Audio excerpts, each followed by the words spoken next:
இப்பதான் எனக்கு மெசேஜ் வந்தது, நேர்ல போய் பார்த்து. வணக்கம். இன்றைய முக்கிய செய்திகள். நடிகை வனிதா விஜயகுமார் கதை எழுதி இயக்கி நடித்த மிஸ்ஸஸ் அண்ட் மிஸ்டர் திரைப்படத்தின் இளையராஜா இசையை ராத்திரி சிவராத்திரி என்ற பாடலை பயன்படுத்தியதற்காக இளையராஜா வழக்கு பதிவு தொடர்ந்துள்ளார். இதுகுறித்து வனிதா செய்தியாளரிடம் பேசும்போது, நான் என்னுடைய தரப்பு நியாயத்தை சொல்லிவிட்டேன், இனி இளையராஜா தான் மைக் பிடிச்சு இதற்கு பதில் சொல்ல வேண்டும் என்று கோபமாக பேசியிருக்கிறார். சமீப காலமாகவே சில திரைப்படங்களில் பழைய பாடல்கள் பயன்படுத்தி வருகின்றன. இளையராஜா தன்னுடைய பாடல்களை பயன்படுத்தும் திரைப்படங்கள் மீது அவர் தொடர்ந்து வழக்கு தொடர்ந்து வருகிறார். இசையமைப்பாளர் தேவா உட்பட்ட சிலர் எங்களுடைய பாடலை இப்போது உள்ள தலைமுறையினர் கேட்பது எங்களுக்கு பெருமையாக இருக்கின்றது, எங்களுடைய பாடலை பயன்படுத்துவதற்காக நான் யாரிடமும் காப்பிரைட் கேட்க மாட்டேன் என்று தேவா கூறியுள்ளார். ஆனால் இளையராஜா நான் செய்த வேலைக்கு எனக்கு அங்கீகாரம் கிடைக்க வேண்டும் என்று தொடர்ந்து தன்னுடைய பாடல்களை பயன்படுத்துவர் மீது வழக்கு தொடுகின்றார். சமீபத்தில் வெளியான குட்பேட் அக்லி இந்த படத்திலும் மஞ்சுமேல் பாய்ஸ் என்ற படங்களிலும் இளையராஜா பாடல்களை பயன்படுத்துவதற்காக இளையராஜா தொடர்ந்து வழக்கு தொடர்ந்தார்.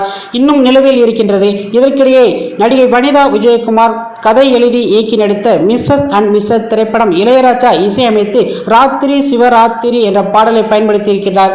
இதுகுறித்து ட்ரெய்லர் வெளியான போது வனிதாவிடம் கேள்வி கேட்டது.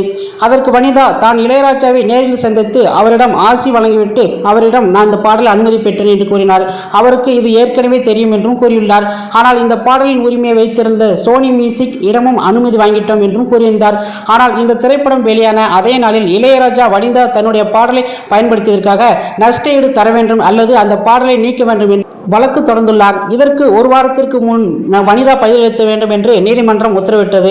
ஆனால் இப்படிப்பட்ட நிலையில் வனிதா சமீபத்தில் செய்தியாளர்களை சந்தித்து பேசும்போது அவரிடம் இந்த பிரச்சனை குறித்து கேட்டேன். அதற்கு வனிதா நான் என்னுடைய தரப்பு நியாயத்தையும் கூறிவிட்டேன் என்று கூறினார். இளையராஜா யாரிடமும் நேரில் சென்று அவருடைய கால் விழுந்து ஆசீர்வாதம் வாங்கிவிட்டு தான் இந்த பாடலை நான் பயன்படுத்தினேன் என்று கூறினார். ஆனால் அவர் இதற்கு ஏன் வழக்கு தொடுத்தார் என்று இன்று வரை தெரியவில்லை.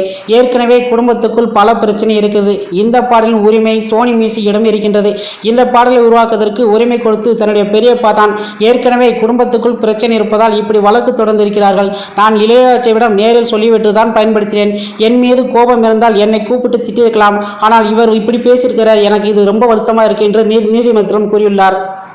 இந்த பாடலுக்கான உரிமை யாரிடம் இருக்கின்றது என்று அவர்தான் இதற்கு பதில் சொல்ல வேண்டும். அவரிடம் இதற்கு கேள்வி கேளுங்கள். அவர் மைக் பிடித்து பதில் சொல்லட்டும். அவர் இப்போது நீதிமன்றத்தில் சென்றிருக்கிறார். நானும் இனி லீகலாக இதற்கு பதில் சொல்ல போகிறேன். பெத்த அப்பனையே பார்த்துட்டேன், இனிமே என்ன நடந்தாலும் பார்க்கலாம் என்று பேட்டியில் வனிதா கூறியுள்ளார். இது சர்ச்சைக்குரிய வீடியோவில் அதிகமாக பரவுகின்றது. ஓகே நண்பர்களே, இது போன்ற வீடியோவை நீங்கள் உடனுக்குடன் தெரிஞ்சுக்கொள்ள என்பி நியூஸ் சேனலை சப்ஸ்கிரைப் பண்ணி தெரிஞ்சுக்கொள்ளும். நன்றி, வணக்கம்.